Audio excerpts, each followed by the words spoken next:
beautiful metaverse, and more specifically from beautiful Danville, Illinois, homeland of the Corellian tradition.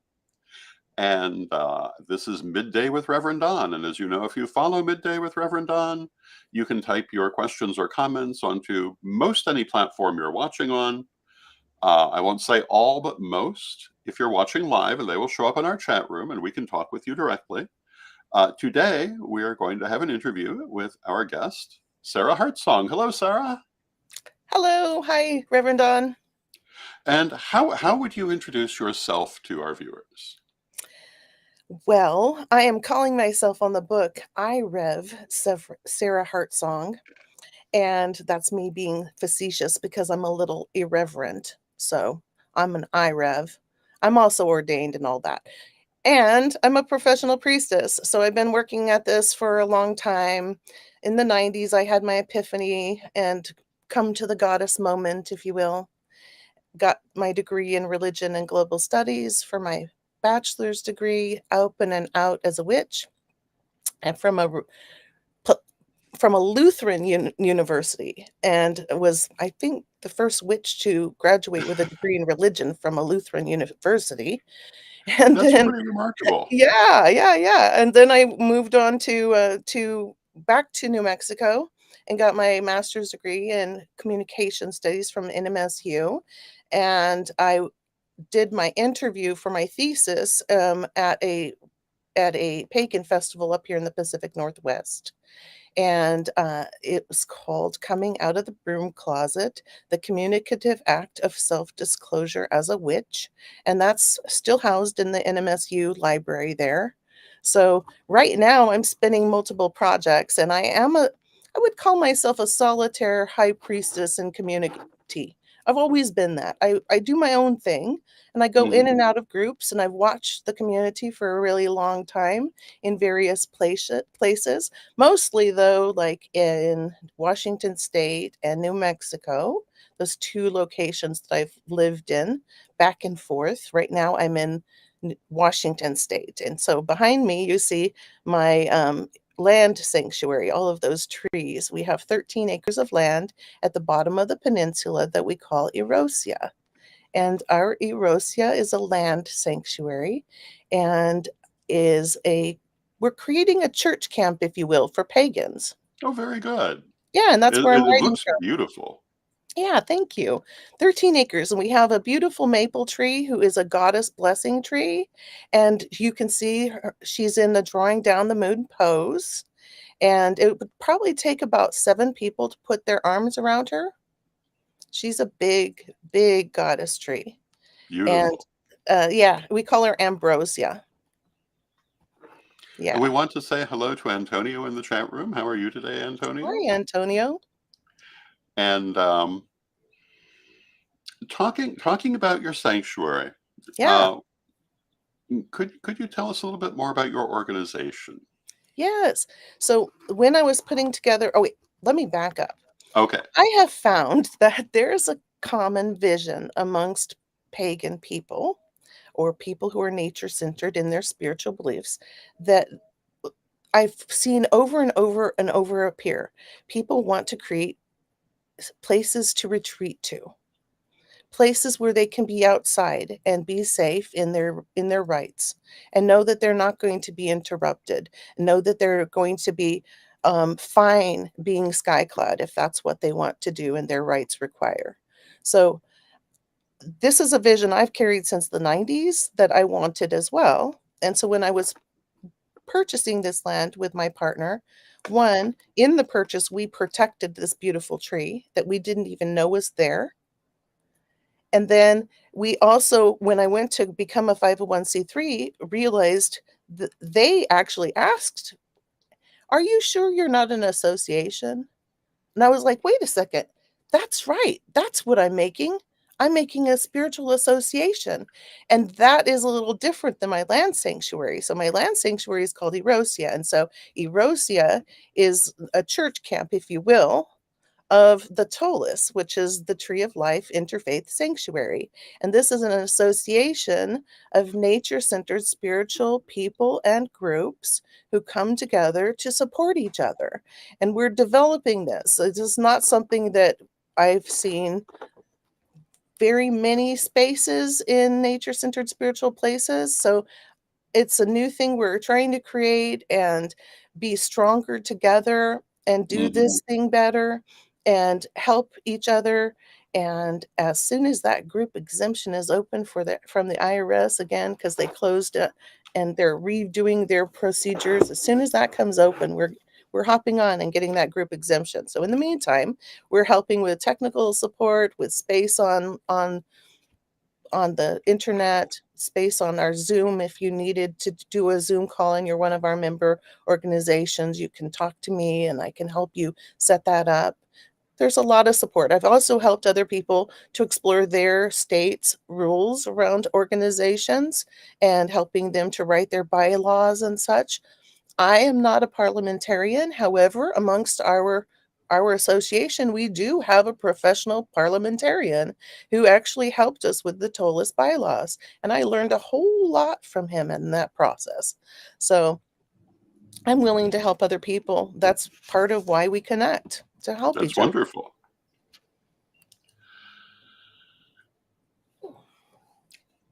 We were talking before we came on the air.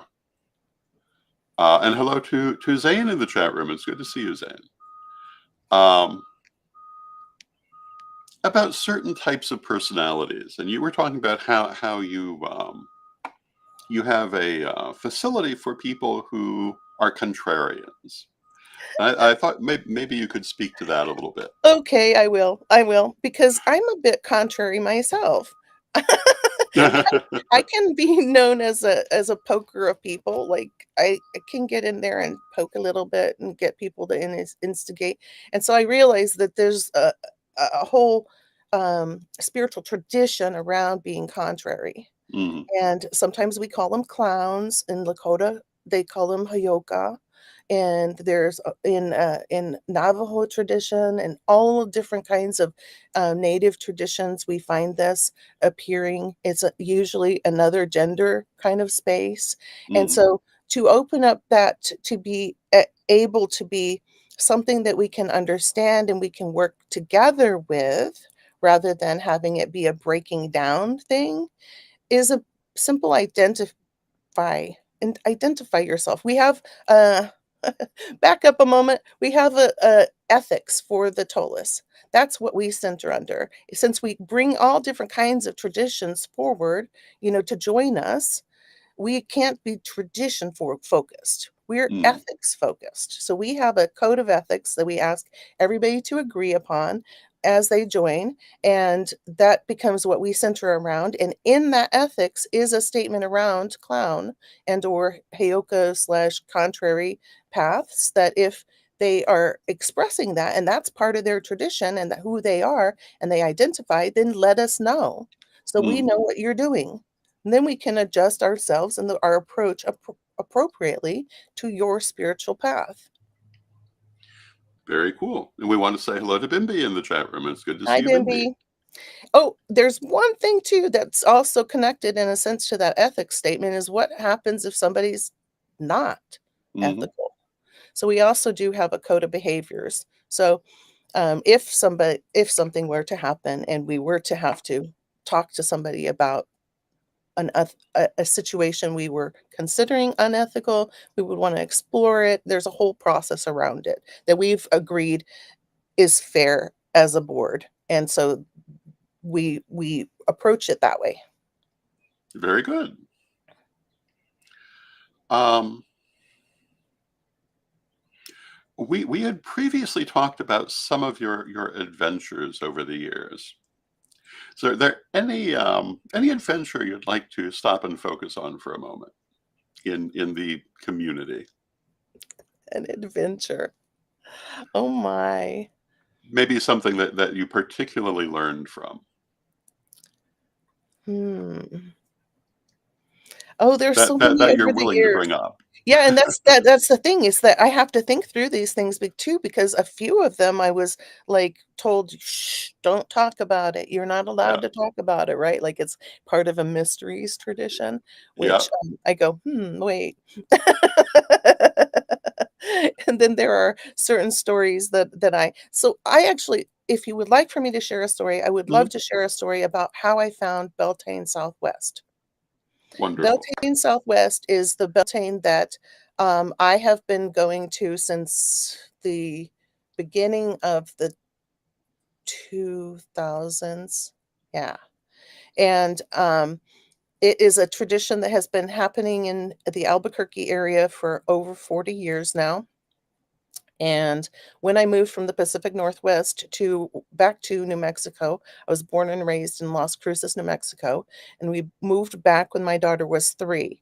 And I had been at many Beltanes before that, and every year I danced at least one belt maypole, usually probably more like 3 because there were so many opportunities for me up in the Pacific Northwest. But in New Mexico, there wasn't much going on. So remember, different parts of the country have different experiences of nature-centered spirituality. Mhm. Huge. Okay, so in New Mexico, we didn't have a lot of big community. I didn't know where to go dance a maypole. So the weekend prior to Beltane, I decided to go to the Unitarian Universalist Church in Las Cruces. And they just so happened to be dancing a maypole. And I was told about this maypole, and I'm excited about this maypole. I'm like, okay, let's see what they do. And when I saw it, I was terrified. I really was afraid that somebody would die because they had a heavy metal pole that was on a hubcap, like a wheel. It was a Mhm. wheel, like and they put it on asphalt. And they had a topper that was a metal thing that they tied ribbons to, so and it went round and round and round, and they screwed it on the top, and they put this on asphalt, and I'm sitting there watching this thing going, "Oh my god, this is gonna fall on somebody's head and they're gonna die." Literally, I was Yeah. really afraid. And then I laughed my butt off when they couldn't get the topper on, Uh-huh. 1, and I'm like, "Thanks, guys. That's very helpful." Nobody's gonna die today because 'cause they're not gonna get dancing school on the asphalt. But the And so non-dying is good. and but I'm being polite, I'm a visitor, I'm new, right, Yeah. watching. And, so go in and, I'm watching this thing, and they can't get it on top, and so they're like, "Okay, let's get the tallest guy in the congregation to stand, and we'll dance around him, he can just hold it up." And his name was Dick. It just made me laugh so hard. And so finally I stepped in and I'm like, "Why don't you put it in the crook of this tree over here and you can dance around the tree?" And so they did, and that was cute and that was fun and it was amusing, but it didn't fulfill that need inside of me to really dance that pole. So I prayed and I said, "Oh, great spirit, help me find this way. Help me find this way that I may find a beautiful pole to dance." And so I felt compelled to go up to Albuquerque the next weekend, which was actually Beltane.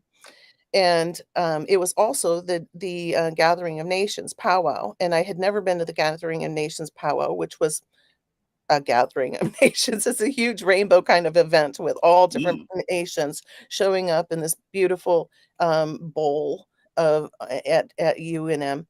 And I went in and I knew immediately it was not for me. It was not where I was supposed to be. I was not comfortable. I kept getting negative thoughts and negative things given to me, and I knew, "No, this is not my path. This is not my journey this time." So I Mhm. need to continue looking. So I felt compelled to find myself a hotel, even though I Mhm. was told, "Oh, you'll never find a hotel because it's Gathering of Nations powwow and every hotel room is booked." No, my guides guided me to the place on Central Avenue where I found a beautiful little tiny hotel room. It was right in my price range and it was great. And as I went in to do my little ritual myself, I looked out and I saw a Starbucks right out front. And I thought, huh, there's a Starbucks there. I'll go there in the morning and I'll get myself some coffee. Right. I'm still looking for my Beltane. I get up in the morning, I do as I said, I go and get my coffee, and I sit down and I look up, and directly across from me is a guy, and he has a giant pentacle on. I said, I'll bet you he knows where there's a Beltane. Mhm. And I said, "Hey, blessed be." And he looked up and he's like, "Ah, blessed be. Merry meet." And I said, "Yes, merry meet. Hey, I happen to be on a journey. Might you, by any chance, know where a Beltane is that I could dance a maypole?" And he said, "Yeah, in fact, there's one happening right now, and it's up in these mountains. And, it's the biggest pole I've ever seen." And I was like, "Really? I would love to go." He said, "Well, unfortunately, it's sold out. But I so happen to have an extra ticket. It's at my house, which is a block away. Would you like it? I'll go get it for you." "Okay, I would Mhm. love to. Yes, I would love to go to this Beltane. Thank you very much." And I sat there and he brought me my ticket and I went and I got some things that I could quickly camp out if I needed to Mhm. because it was a camping event and I so was not prepared. So I found myself up there, was let in. It was I witnessed the biggest pole I have ever seen in my life. Mhm. It's the size of a telephone pole, carved Okay. in the shape of a penis. Giant, with, like, 300 people there to dance it. I had never danced such a huge pole in my life, and it was Yeah. wonderful. It was fantastic. I loved it, every moment of it. It was wonderful. Met this beautiful community, and then I started going to this Beltane over the years. So I saw it through some tricky times. Saw it through some wonderfully, euphoric times, and I just love this community. And this is really the base of my book. This ritual became this beautiful little book that I've written now, called Beltane Blessings and the Wisdom of Rhiannon, and it is targeting the preteen audience. And once I had that preteen audience dialed in, bam, then my book started to come out. I've been working on this series of the Wheel of the Year for a long time. Mhm. And it just wasn't right. It wasn't right. It wasn't right. So now this year it's being, well, the next couple of years it's being born. So when I Wonderful. started, it started out with this little story about these kids who go to Beltane and their little relationships that develop as a result. And now we're going to follow them through their wheel of the year and their relationship change through the year. So we'll see how things progress with our little pastafarians. Yes. Looks like we've got other people joining us.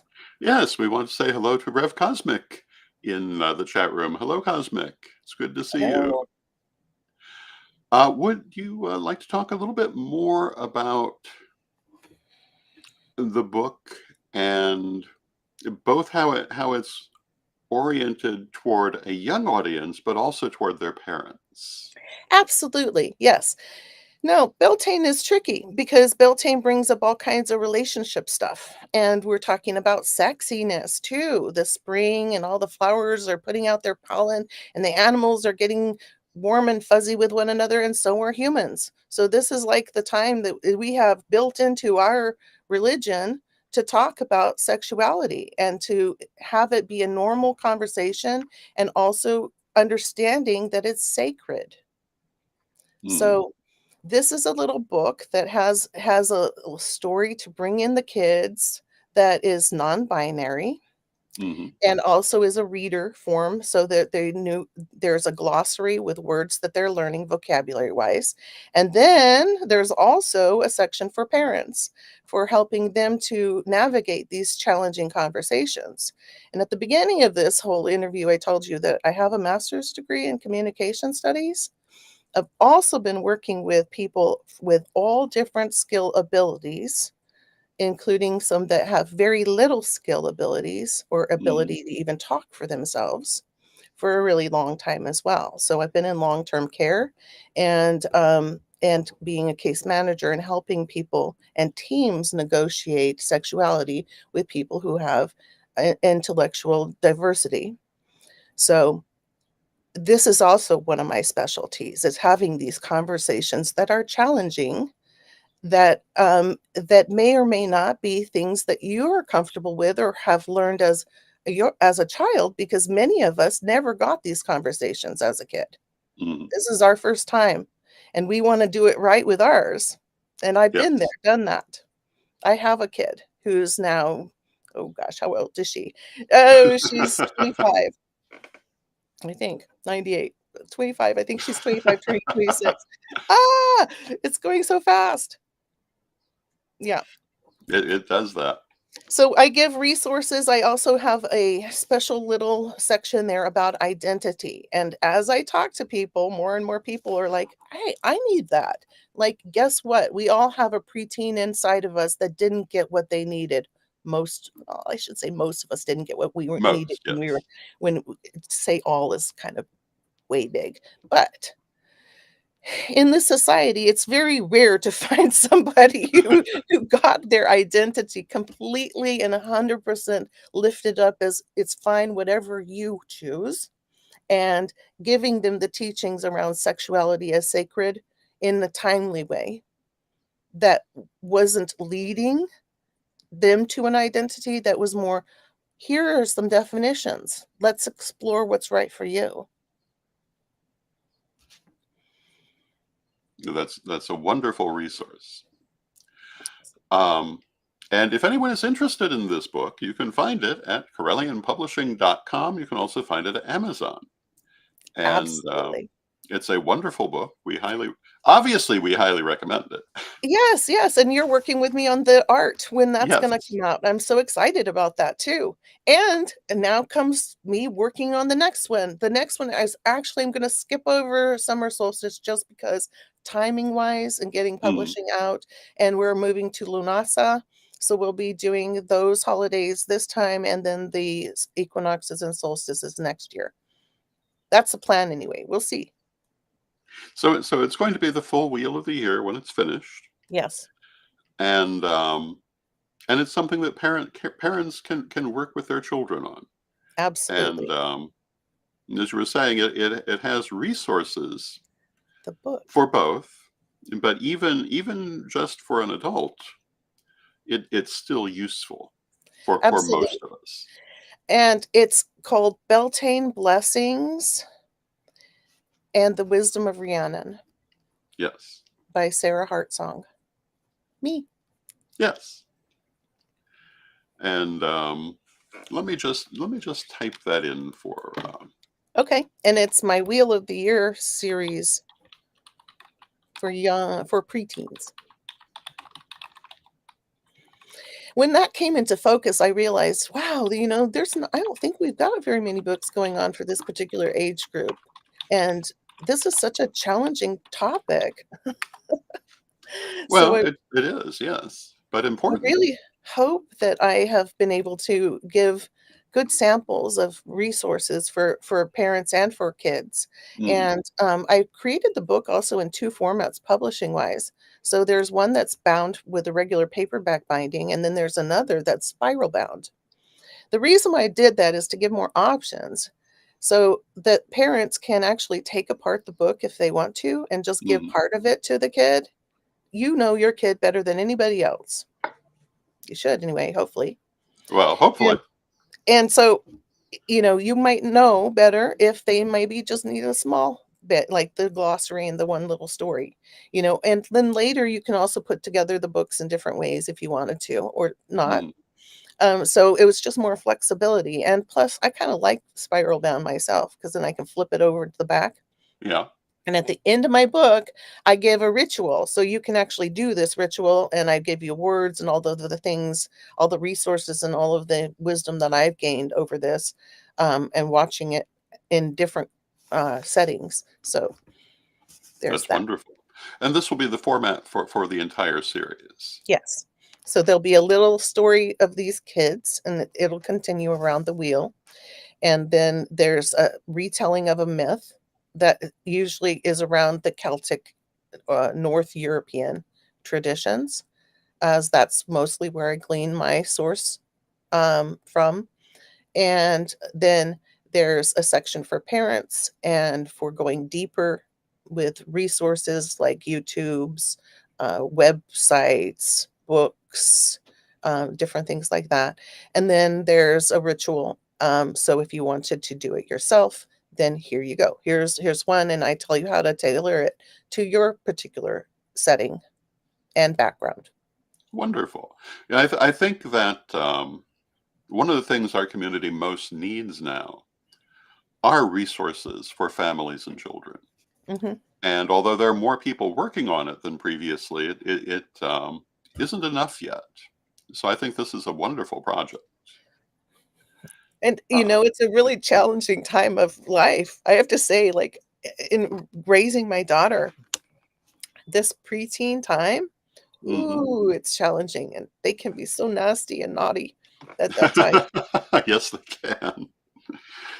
Um, well, you know, I mean, I was raised in a Karelian family, and I can tell you there was nothing available um, specifically for non-Christian children at that Mhm, time, for pagan children. There were things out of the wider community that had that could be relevant, but usually only so much so. I remember in particular a book of Greek mythology that was aimed at children that was very, very interesting, but really didn't have much to do with what we did. But it was mhm. interesting. And Yeah, that's what I was gonna say. I think I recall, back in that day, yeah, it would be mythology, you read those stories of the hmm, people from before and the folklores and the, yeah, fairy tales and those hmm, kinds of things and, get from what we can from that. And yeah, now we're in a very different time when hmm, communication is so quick and so fierce, yeah, and people can dox each other online, and you can get so, like we never had communication like this ever before in no, human existence. Never. hmm. So we're all struggling with this culture thing and how to how to even exist with communication the way that it is now. We were talking about Mercury retrograde. Yes, we were. Yes, I dance backwards with Mercury too, sometimes, and it's now one of those times, but I've practiced. Hmm. And No, communication now is almost like electronic telepathy. I mean, it can be instant. Too absolutely. instant for people who don't stop and think about what they're going to say. No, and our Uh, societies haven't caught up. They have not. A society takes a lot longer to develop mm. Well, than not only individual. that, but I think Mhm, that in the 60s and 70s, when letter writing became less common and various other things were happening, and especially in the 80s, there was almost a conscious effort to forget how to regulate your communication. Because people used to think about how to say things in writing because they knew they weren't going to have the tone of their voice. mhm. Um, and we're having to relearn it because we chose not to remember it. That's an interesting point. I think there's something to that, definitely. Mhm. It's very interesting. And now, going back to the book, how do you communicate your identity? So Hmm. that's a huge deal. And a lot of people, okay, this is being defined right now, how to Yeah. communicate your identity. What are these concepts? What is non-binary? I had to explain that to Hmm. somebody I didn't think I should have to explain to, but I did. And so here it is, right? Like you Hmm. can't assume that people understand what you're saying when you say it Yeah.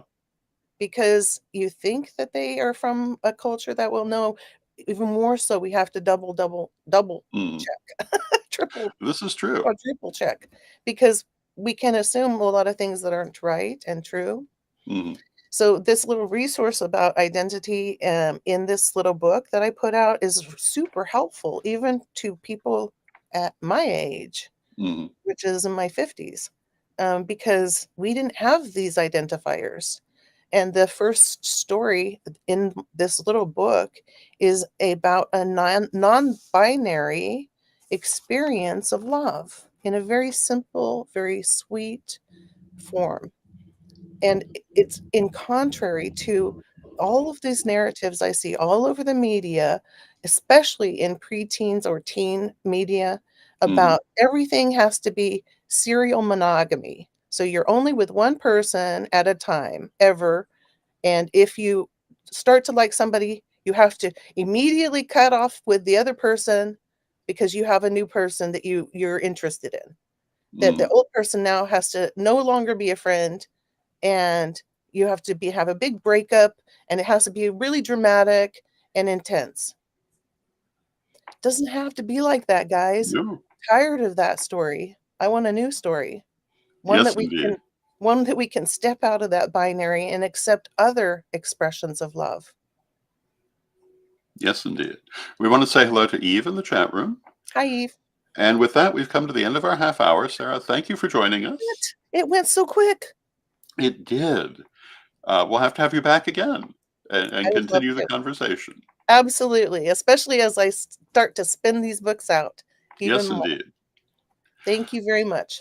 Thank you. And we're going to close with the prayer as we always do. And I will see everyone tomorrow when we'll be talking about chakras and meridians and the energy centers of the body. Divine Mother Goddess, Divine Father God, beloved ancestors, we thank you for all the things that you do for us in our lives, and we ask you to help us to find the things that we want and need in life, even as you helped Sarah to find her maypole.